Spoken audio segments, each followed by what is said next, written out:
Hi there.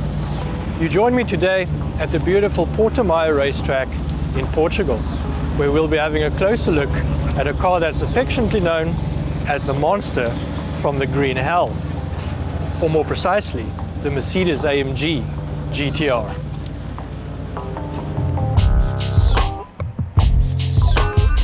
It's called the monster from the green hell, of course, because it recently set a new record for rear-wheel drive cars around the famous Nürburgring. It did this on standard tires too, and with all its obvious aero wizardry, increased power and race-inspired suspension, I was quite sure it was going to prove a handful.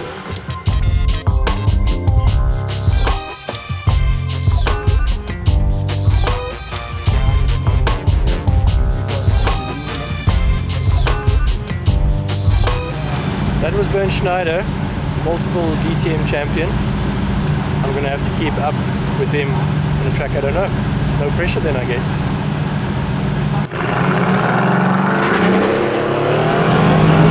Okay, so here we go.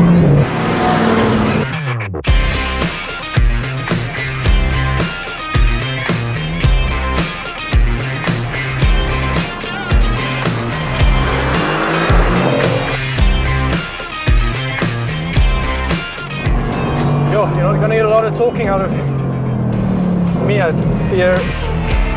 So seeing as I was left speechless by the AMG GT R on the track, here's a few things you should know about this new Mercedes sports car. There's a lot more carbon fiber and other light materials in this car. The GTR structure is stiffer, which has great benefits on the road. There's even a degree of rear-wheel steer and an adjustable 9-stage traction control system that allows skilled drivers to adjust the amount of slip allowed at the rear.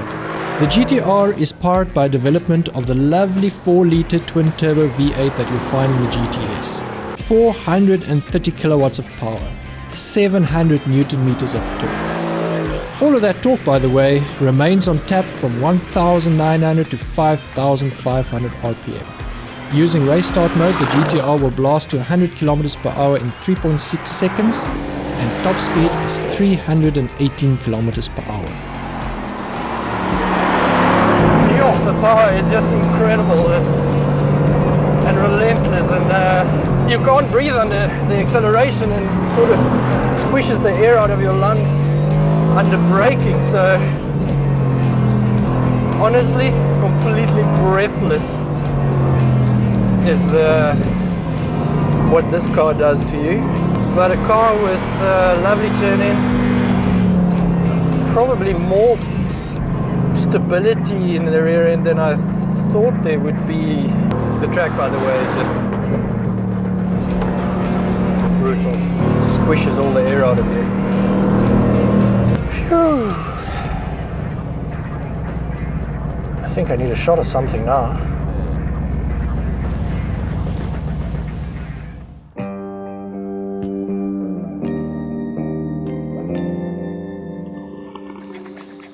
So let's have a look at what makes an AMG GT R. Well, to be fair, you're not really going to have any chance to miss it, especially when it's painted in this color. It's called Green Hell Magno.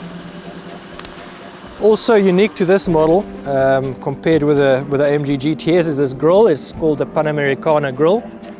But I think far more importantly, we need to have a look at the things that is hidden, the sort of aero magic that's happening in this car that you can't see. So let's have a closer look.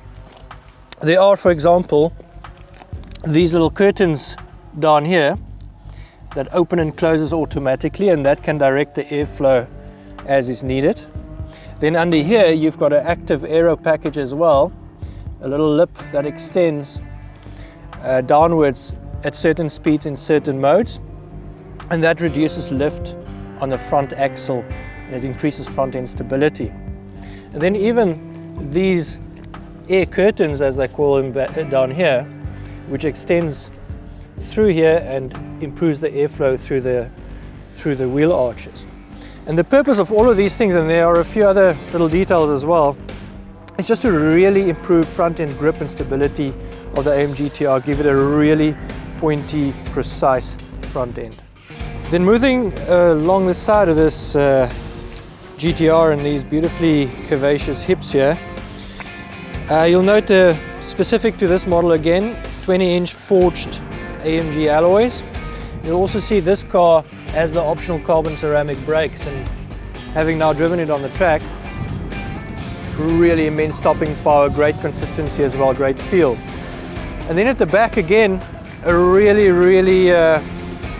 big focus on aerodynamics. So you have this massive fixed aerofoil here, which can be adjusted manually as in a race car for angle as needed.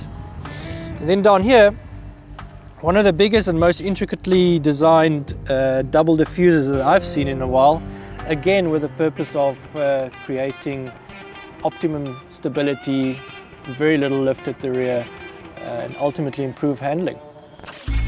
So, to find out whether all this race tech has spoiled the GTR for the road, I took this grey one for a quick spin. Oh, smells good. Suspension is in comfort mode, which is what I think most people will do when they hit the public road. It's pretty good, even through manual covers and dips and things like that. So if you listen to the Mercedes AMG people, they will tell you this car is a road legal race car, and that is basically a road version of the GT3 car that won the Nürburgring 24 hours earlier this year. And if you look at the car as well, it kind of creates the impression of being this monster that would be impossible, from a normal public road kind of point of view. But I'm driving on these fairly narrow, twisty and bumpy roads here in Portugal, and to be honest, it doesn't feel nearly as raw and uncompromising as all that torque and the looks of the car would make you expect. So it's surprisingly docile actually. I'm in comfort mode at the moment. The exhaust has been turned to a lower volume, although you can still hear it. You can still hear it very well when you want to. But it rides the bumps very well.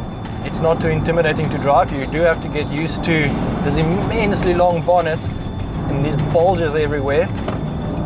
So you have to get used to the dimensions of the car to place it properly. But the steering is pleasant, it's nicely weighted, it's not too heavy or cumbersome, and it really does have a nice pointy front end. Transmission is very slick and easy. Not hard work at all really at this point, I'd say. You could probably drive this every day as long as you don't have, I guess, too many bumpy and edges to clear with a car as low as this. But I must say they've done a very good job of making a racing car possible to drive on the public road.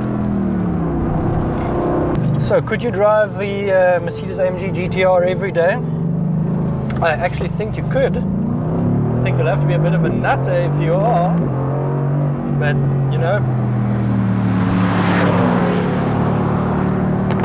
the car is a bit nuts anyway. It looks insane, it sounds insane, so I think it probably needs a bit of an insane driver to drive it every day as well. So, from when is this insanely good new sports car from Mercedes AMG available in South Africa? It already is. Those who place their orders first can expect delivery very, very soon. And at less than 3 million rand a piece, I'm tempted to say those new owners have struck a bargain.